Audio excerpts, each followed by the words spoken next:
What's up, guys? Welcome back to the channel. Today we have a 10-foot brush hog here that I recently picked up. So if you have seen recently in some videos from last year, I've been basically cutting about 4 acres of hayfield with a 5-foot brush hog, and it's been taking a little bit longer than maybe 7 or 8 hours or so, and it's just too much time. So I've been watching for a 10-foot brush hog for a long time now, and I was finally able to pick up this 10-foot offset. So a little bit older machine, but it's in pretty good shape. So this video is just going to be a quick overview of the condition of the machine, since it does need a few little things, and then hopefully some testing if we can actually get to that point. So really excited to see how this thing runs. Should save a ton of time this next summer for mowing all the fields. And of course I'm going to try to strictly keep it in the fields mowing grass, and not to try to do any of the trails around here, which are usually pretty tough on some brush hogs for sure. So let's get into it. So again, this is the 10-foot brush hog, so really supposed to just help with the fields right now. So I have such big hills in our fields that I think 10 foot is about as much as I would be willing to go with that Ford 4000 I have.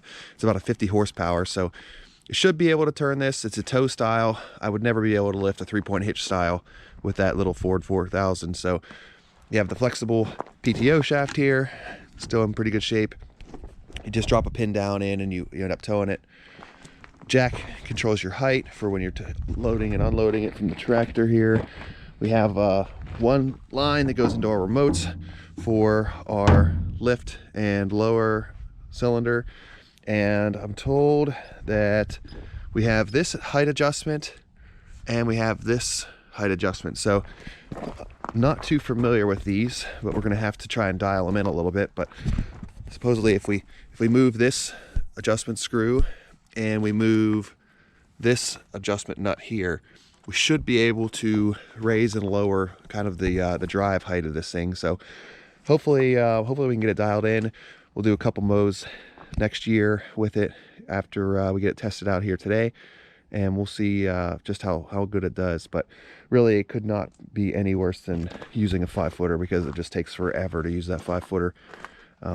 There has been a new gearbox put on this, the center gearbox. It's a different one than what it should be. So there's kind of a fabbed shaft in there. So we'd like to get a different bolt for that one, since it's not quite long enough to meet the threads on that nylon washer. Other than that, really just a few cracks around these mounts here. Of course, all 4 are starting to crack. So before I took it out in the field, just wanted to get those taken care of. Don't want to have any problems next year. Would like to be able to just park this thing over in the field on the other side of the farm and then not have to worry about it. So that's kind of the goal here today, is just maybe fix up those welds and kind of just look over the machine a little bit more, make sure there's nothing else too crazy going on. But for overall condition, I mean, can't really ask for much more. And yeah, well, let's get those welds fixed and we'll try and get this thing tested out.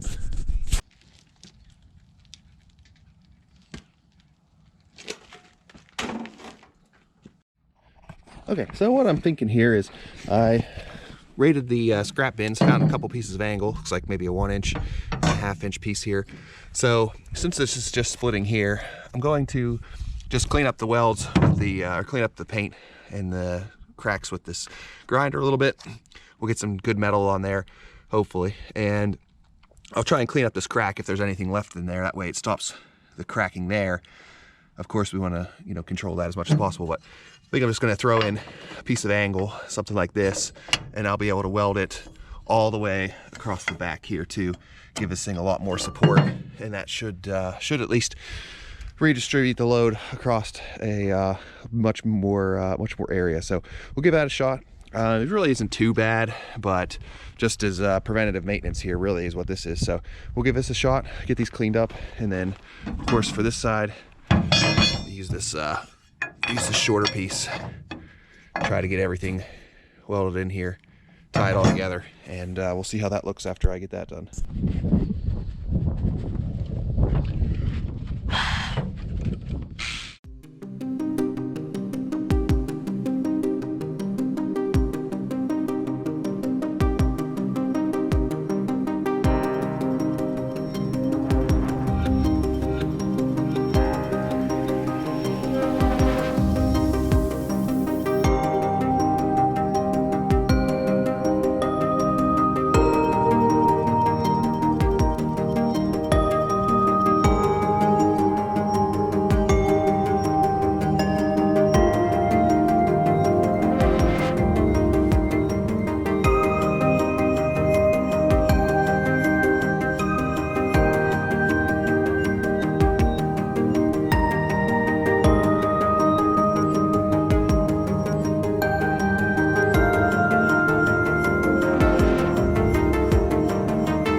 All right, so now that we got this cleaned up, got some good metal here to weld to, we'll just throw a couple tacks on here. Have the little MIG Hobart 140 hooked up here, so should be able to do a good job getting these cracks filled in, and then we'll get the get this piece of angle on. Should be good to go. Throw a couple coats of paint on here, we'll get it tested out.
Okay, so that welded up pretty good. So definitely difficult. That metal was a lot dirtier than it seemed, so I was having some hard time getting a decent weld. So not the prettiest, but should stick. Definitely should be a little bit more of a reinforcement. So I got the whole inside done here, except for about a 2-inch gap all around the edges, and did a couple stitch welds underneath here. But the more I look at this, the more I noticed I don't really want to make a basket here for water and grass to rust out this part even more. So I left a little 2-inch gap here, and I'm just going to cut this off right here and just leave like a channel open there. That way water can still get out, mud, grease, whatever, and then hopefully that will keep it from rusting out. So just going to do the other side real quick, and should be pretty much good to go to give this thing a test run.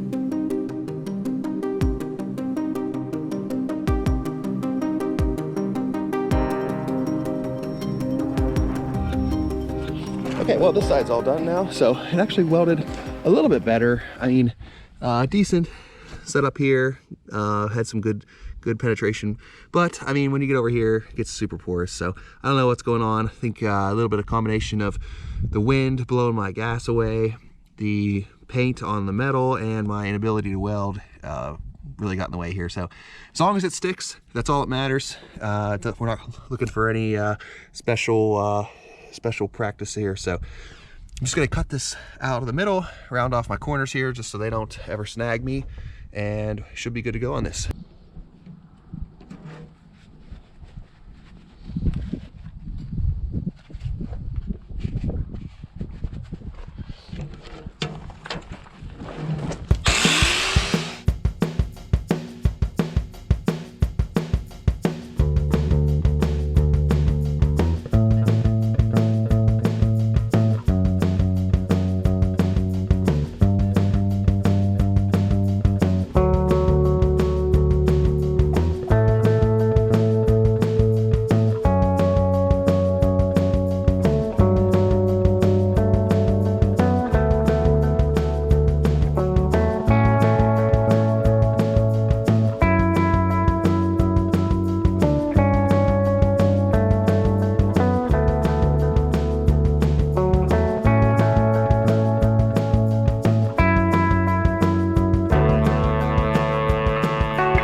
All right, let's get this thing tested out.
Okay, so a little bit of a learning curve there with hooking this thing up versus a 3-point hitch. So I might have to make some adjustments here on this height of this bar, because with this on the toe tongue here, I don't have any play back here on the PTO. There's no slide, so it's pretty much all the way back. So I almost want to keep this forward a little bit.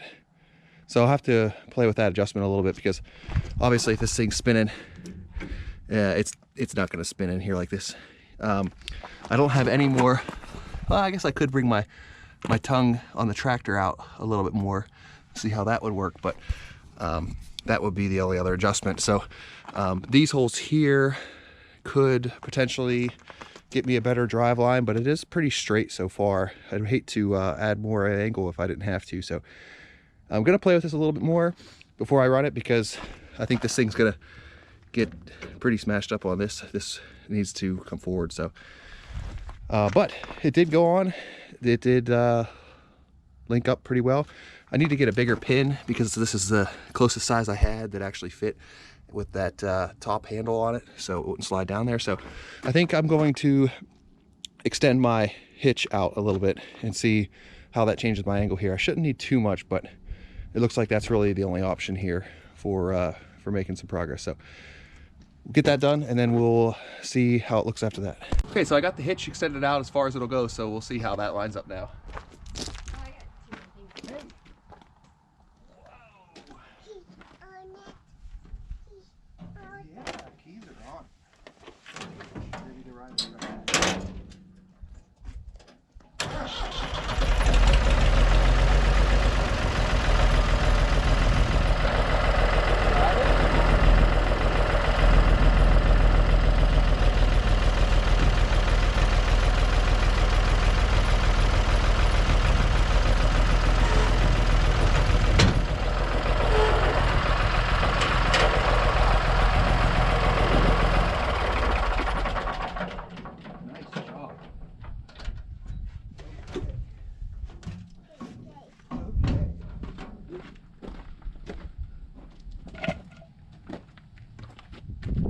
How's that look? Want to help me hook up the tractor? Yeah. Okay. Here you go. Hold on to this thing with me. Can you help? There you go. Push it on there. Ready? Push. Push. Push. Nice job. You did it. You got it. Okay, so I have my hitch adjusted out, like I said, all the way, and much happier with this driveline angle. So even though we're at the lowest thing here, the lowest pinhole here, we still have a slight angle, but the U-joint should make up for that. And we are locked in here, and we have our hitch pin in, so plenty of room for the telescoping of the PTO. So this looks pretty good. We'll get the remote hooked up for the hydraulic cylinder, and we'll see if that works. And I have some paint just to throw a coat of paint on that metal there, and it should be good to go. We'll have to play with the height adjustment a little bit to see just what makes sense here, because I think, let's see, if the cylinder's all the way down right now, this should be as low as it's going to cut. So if I push the cylinder out, push the wheels down, it'll be lifting up the back. So should be pretty good. I mean, this looks good on level, so I probably could afford to go down to maybe a hair more, but really it's not too bad. I think we'll be cutting, you know, probably, yeah, it looks like maybe 3 inches off the ground. So I think for brush hog, that's pretty good. So we'll get this thing hooked up here and try to test this remote, kick this thing on, and see how it runs. Now, first we'll get a little coat of paint on here while we're sitting here thinking about it. So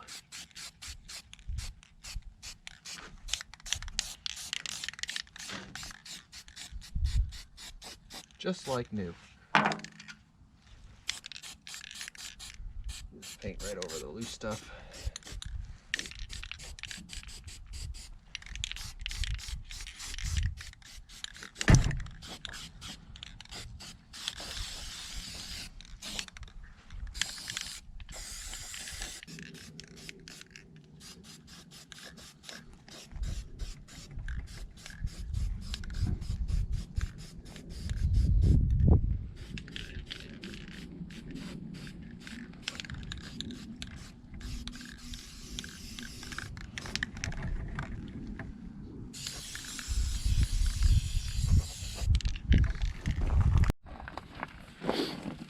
just gonna pick one of these. So I'm not sure which one.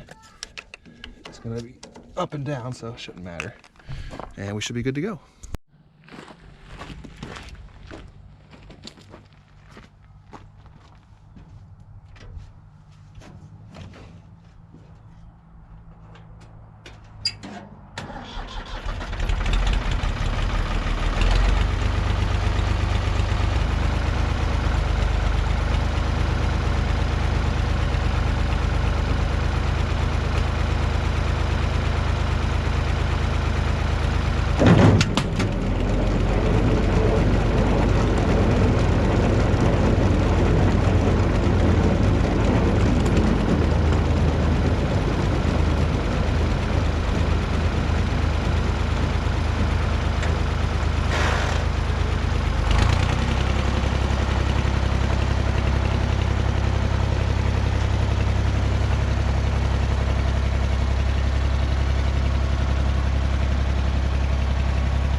Hopefully now I'll be able to take down a lot of time from the regular brush hog we do on the field. So this tractor had no problem pulling this thing in third, even fourth gear, you know, even going up some of the hills while cutting. So cut's great.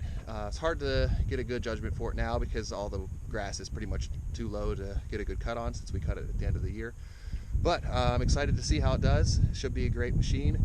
I'm just gonna keep it up here in the field since this is where it'll be cutting most of its life. And a couple other little things, just wanted to get that one longer bolt we talked about in the shaft here, and then I ordered a 2.5-inch dust cap for the one wheel axle, so just to make sure it keeps greasing it.